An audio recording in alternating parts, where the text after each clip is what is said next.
Hello, everyone, and welcome to the third edition of the Race Matter podcast by the Equal Opportunities Commission. This podcast aims to promote racial equality in the workplace. My name is Davy, and I'm your host for today. You are now listening to the second part of our conversation with Janet Ledger, the Chief Executive Officer of Community Business, about DEI in the workplace.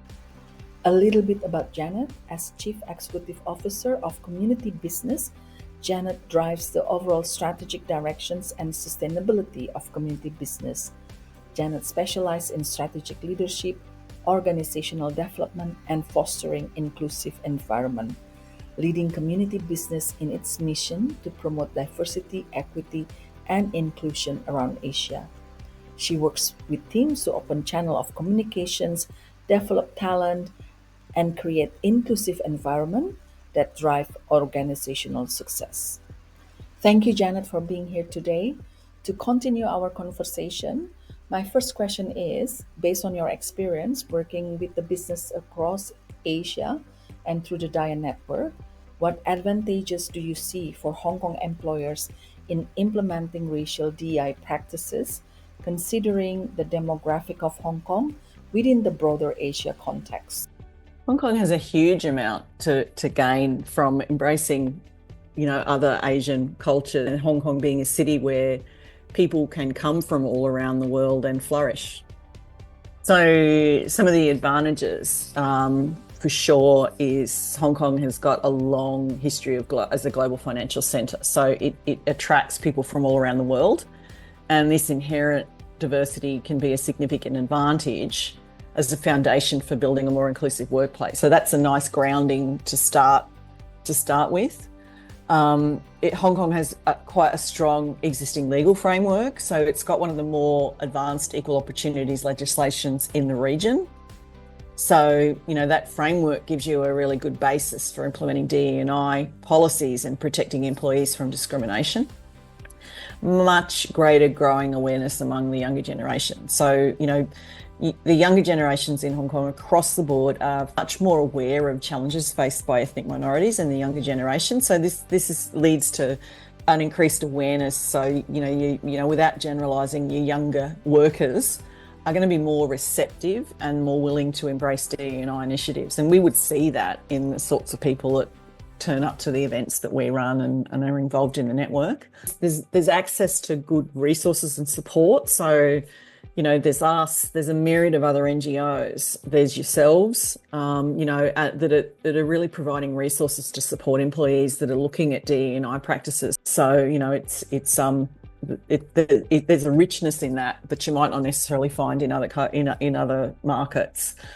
One of the things that, there's a lot in the media here, but the war for talent. I don't like using that word war, but there's a lot of competition for global talent in Hong Kong. So that can actually make it a business imperative, in that if you don't have the right sorts of frameworks within a company, people aren't going to come and work for you. Like, young people look for those sorts of practices. Those are the sorts of questions that they will ask when they're coming in for interviews, and they, they sort of know who's inclusive and who's not. I think one thing we haven't touched on yet is your staff should reflect your client base. So if you are wanting to grow and expand your business into other parts of Asia, you would benefit from having, different cultures and different people of different ethnicities working for you. Because, if everyone's the same, you're just going to get the same result. So you're also going to want people within your organisation that reflect who you're serving. And let's face it, a lot of multinationals that are based here in Hong Kong are servicing clientele right across Asia. So that's where that becomes really important. A lot of the research does show that the more inclusive your work practices are, and that includes a range of different things, the more likely you are to be able to attract and then retain the right people through that life cycle of their careers. So, there's a very strong basis here for being able to roll out really great DE&I practices and foster the right kind of inclusive workplace. Thank you for your answer, Janet. Now, in our last discussions, you pointed out that community business carried out research during which you noted that the term race might not be the most appropriate choice. Could you elaborate on this a little further? It's more, it means different things to different people. So, but just as I said, think about what's the alternative terminology that you might use. So maybe it's ethnicity, culture, or heritage. So, think about it in those sorts of terms. And then recognize the intersect of the various aspects of identity. So understand that cultural identity, it's complex and it's influenced by a bunch of factors like language, nationality, appearance, your socioeconomic background, your politics, all this stuff intersects. So, that's an important consideration as well. So, I guess it's sort of understanding of those different forms of racism and their impact within the market that you're in. Unconscious bias again, and that's in your recruitment, your promotion and your performance management process. That's super important to be thinking about it there. And then, what's tolerated and what's not tolerated. But yeah, that it doesn't, you can't sort of just say, race as a, blanket, depending on what, it varies depending on what market or country rather. Is there anything else you would like to add? Yeah, I think a point that I probably haven't made is that, diverse perspectives lead to better problem solving, more creativity and more innovation, which ultimately increases your productivity and your business success. So there's a lot of data around, companies with more diverse, more inclusive are more successful. But, you just think about problem solving.